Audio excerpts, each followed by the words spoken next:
Hi folks, welcome back. Thank you for watching. Please do hit subscribe if you haven't done so yet. It really does help when you do that. So today folks, welcome to the end of month Q&A video for March 2023. And this month I'm going to jump straight in with a question from Bandit Sharp. Where the hell have you disappeared to, Joe? So as a fair few of you have noticed, my video output on this channel has been pretty low the last couple of months. We didn't even have an end of month Q&A video at the end of February. And a lot of you have actually emailed me and left comments sort of asking if I'm okay, which is very sweet of you. Thank you for doing that.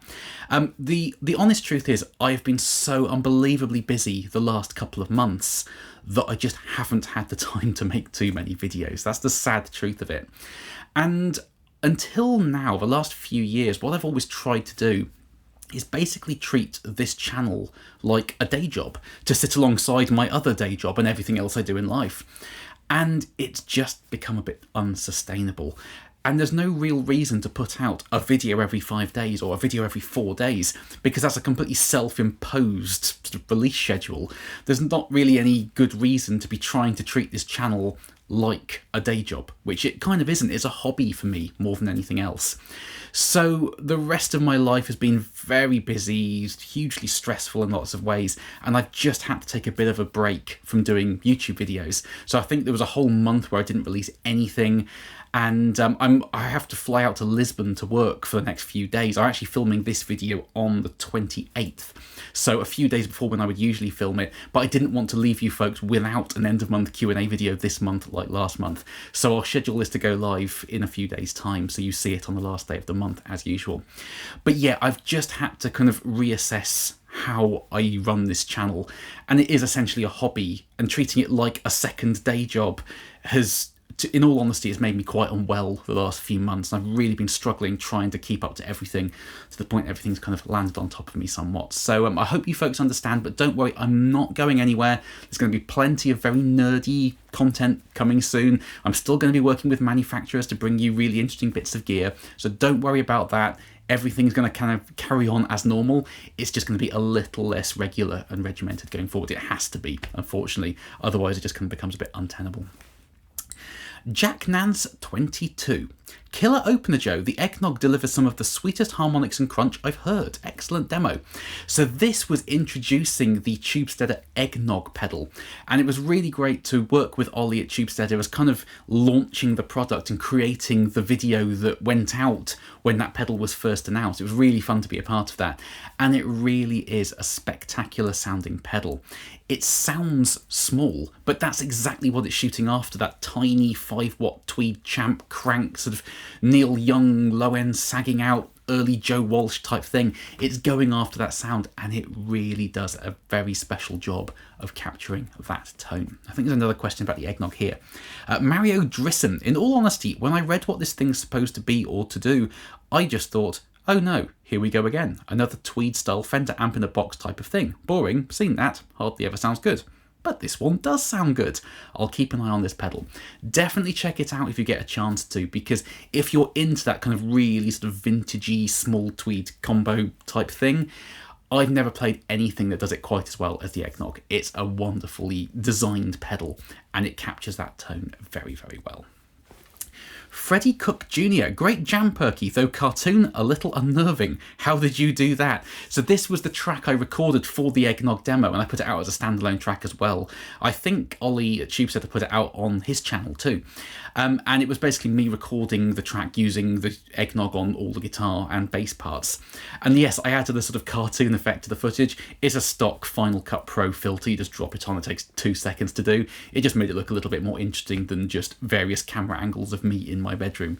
But yes, sorry it's a little unnerving, but it was a lot of fun doing that jam. It was very kind of Neil Young, Bonamassa, Joe Walsh in a sort of melting pot sort of thing. It was great fun putting that one together. Dennis Alvarez.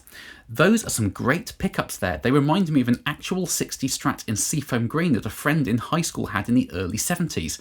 I would call him weekly and try to buy it. He would not part with it for any amount of money. So this was the Mark Foley Pre-CBS 60 set of pickups that I've now got in my Strat. and they are a very, very special set of pickups. I've tried lots of pickups in my Strat over the years, 50s, 60s, slightly more modern pickups. I've tried lots of different things. These are the pickups that when I plug that Strat into any amp, it just sounds right. It is the Strat sound that I associate with all of the classic Strat recordings I've heard over the years. Very, very good pickups. Another question about these here, or comment.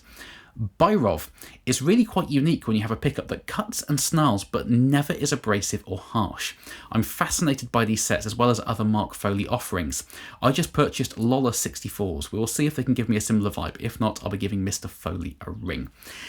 Definitely check him out. He's not somebody I hear spoken about too much in the Strat pickup world. The reason he kind of came on my radar is A, he's based in the UK, B, he's based on the Isle of Wight, which is where I went to university, and also because the Strat player that I've seen live that just sounded astonishingly good was a chap called, I think it's Dan Patlansky.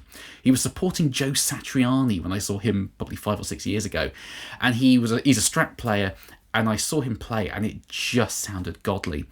And I think it was on his channel where he was demoing some Mark Foley pickups and it just had that sound. So that's how Mark came on my radar. But yeah, he's absolutely up there with all of the other kind of unobtainium boutique offerings like Ron Ellis and people like that. Absolutely up there. So definitely check Mark's pickups out. He is a great winder. Thomas Skovgaard, your demo of the SLE 101s made me get my KZ115s with Alnico 2s, and I haven't looked back. Amazing pickups. To my ears, the PGs win. They seem clearer and more articulate, perhaps a bit less mids. Great playing, Joe. So this was comparing two sets of kind of ridiculously accurate PAF replicas from ThroBak, the SLE 101s and the PG 102s. And yes, in that video, the SLEs are Alnico 2 PAFs and the PGs are Alnico 5s. And I think we were pretty much hearing the differences between those two magnets. The PGs were a little bit more kind of snarly on the top end, a little bit tighter in the low end, whereas the SLEs had slightly more mid-range. That's kind of an Alnico 2 versus Alnico 5 thing, but both incredible sets of PAFs. There's a few more comments on the ThroBaks coming up because of a second video I released with those pickups. Andy Charles, I feel like your channel is ASMR for guitarists with OCD, Joe, and it's deeply appreciated. So Andy's actually somebody I went to university or music college with about 10 years ago now. I think Andy was a year below me. Wonderful blues guitarist. And yes, that's kind of what my channel is. It's basically cheaper than therapy for me. So I basically spend the money so you guys don't have to. And it's a real sort of passion for me is just tone chasing. I would consider myself much more of a tone chaser than the guitarist, really. That's what excites me. It's not everyone's bag, but it's kind of what ticks that box for me. And I want to take you guys on the ride with me because I know a lot of people get a lot of sort of information and can use these videos to make their own decisions, which is one of my favourite comments to get, that I've saved somebody money rather than cost them money, ultimately. But thanks, Andy. It's great to hear from you, and I always try and sort of check out Andy's channel. Killer guitarist. Very, very good. Louis Antonio, is there a problem with connecting a 75 watt speaker with a 25 watt together for a Super Crush 100 head? Yes, big problem, don't do it, is the short answer. Basically, when you connect speakers together in a 2x12, the power of the amp that you're putting into it is divided equally between whichever speakers you've got.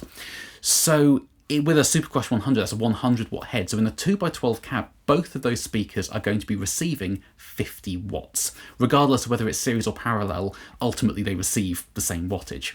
So with the 75 watt speaker, that's fine. But you're then going to have a 25 watt speaker being given 50 watts, and that's going to go bang. So in a 2x12, the minimum wattage speaker you can use with a 100 watt head is a 50 watt speaker. So don't use anything below that. It's not the overall sum of the wattage of the speakers. It has to be the power that each speaker is going to receive. The speaker has to be able to take that. And where it's divided equally in a 2x12, a 100 watt head will give you 50 watts to both speakers. So don't use anything below a 50 watt speaker. Otherwise you're going to create some fireworks. Will D, I'm a little confused. You started talking about the Bassman when explaining the preamp section, and that was as far as the reference went. Was that just you briefly confusing the two? So this is my demo of the Dr. Z Master amp, the Joe Walsh signature tweed Bandmaster thing. And yes, I did reference the Bassman. The reason is, and this is paraphrasing something Dr. Z himself said, is back in the late 50s, the Bandmaster was essentially a lower cost Bassman. The preamp section was all very, very similar. It was a 310 combo rather than a 410 combo, so slightly lower cost on the speakers. And I believe it's the phase inverter section of the amp that's also different. In the Bandmaster, it used a cheaper, less efficient design. I think it's a cathodyne phase inverter versus the long tail pair that you get in higher powered amps. What that actually means, I don't know. I'm just kind of referencing Dr. Z. But ultimately, it was kind of designed to be a lower cost version of the Bassman, the Bandmaster. So that's where that reference came from. It wasn't a big reference in that video, but it's just saying that the Bandmaster kind of came about as a lower cost version of the Bassman. David Freeman. I bought about 18 months. It is brilliant. One-piece swamp ash body, maple neck, white stained nitro. And this is my demo of the Ron Kern Barnbuster, which is a killer T-style guitar. Now, I do tend to get a fair few questions about the Ron Kern, because I've been saying for the last few months that I'm waiting on a set of pickups to go in the Ron Kern, and I haven't ever done that video, and that's because those pickups haven't arrived yet. When I ordered them, I was quoted a lead time of 4 to 6 months. It's now been 10 and they haven't been dispatched yet, but I have it kind of firmed up that they're going to be dispatched in the next week or two, so hopefully by the end of April I should have those nice new pickups to put in the Ron Kern. And we can compare those kind of more traditional 50s style tele pickups to the Bill Lawrence microcoils that came in the Barnbuster as stock. But yes, I do get a lot of questions about that guitar, and it's a killer instrument. I haven't abandoned the pickup idea, I'm just still waiting on them. I'll tell you what they are very, very shortly once they land with me, hopefully. Pete Brown. I love your channel, Joe, but I really should stop watching these videos. Every time I do, I end up spending money. I bought the Highlight VR501. Awesome amp, couldn't be happier. Great to hear you got the Highlight and you're loving it, because that was a very, very cool sounding amp. I'm guessing you mean the 504. I think it was the 504, but anyway, maybe I'm wrong. There's going to be some more Highlight stuff coming in April and May. I'm going to be demoing one of the Highlight combo amps and 3 new pedals that they have coming out if they're not out already. So definitely a fair amount more Highlight content coming in the next few weeks. But it's great to hear that you checked out that amplifier, because it's a killer sounding thing. Eric Dodd. I love pedals like this for use with different amps and guitars. It really becomes a necessity. So this was kind of my comeback video, as it were, after a month away, demoing the Morphtone EQ from Muir Audio Design. I always am concerned I'm pronouncing that wrong. I think it's Muir, M-U-I-R.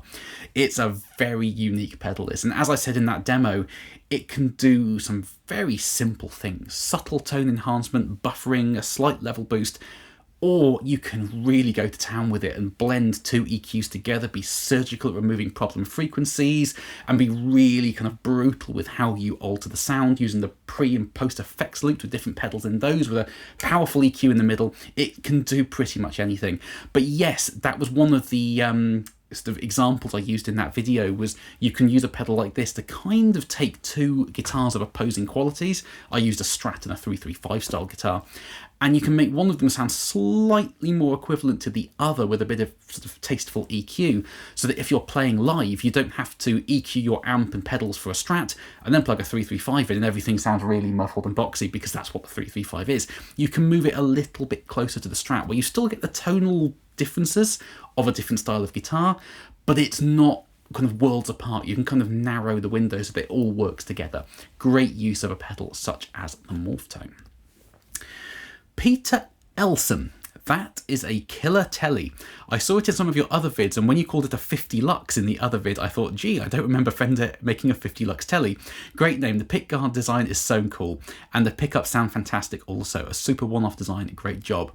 So this was when I took my old battered Japanese-made 52 reissue to Matt at Monty's Guitars in Cheltenham, and I was going to say we changed it up over the course of a day. He did the work and turned it into a wide range telly that was kind of half 52 specs. We kept the original bridge, or the Callahan 3 saddle bridge, and just chopped it down, but redid the pickguard with a sort of perloid effect, and kind of made it a mashup of a 52 telly and a deluxe telly. So it was actually Matt that used the phrase 50 Lux, and I really liked it, so I just kind of called it that ever since. But there's been a huge amount of love for that guitar, and rightly so, because it's taken a telly that was a bit of a handful to play, and it was my only use of real telly until I got the wrong Kern, and I used it a lot in videos, but I always was very aware it wasn't the best telly in the world. It sounded cool, but it was quite difficult to play, and there were better designed tellies out there.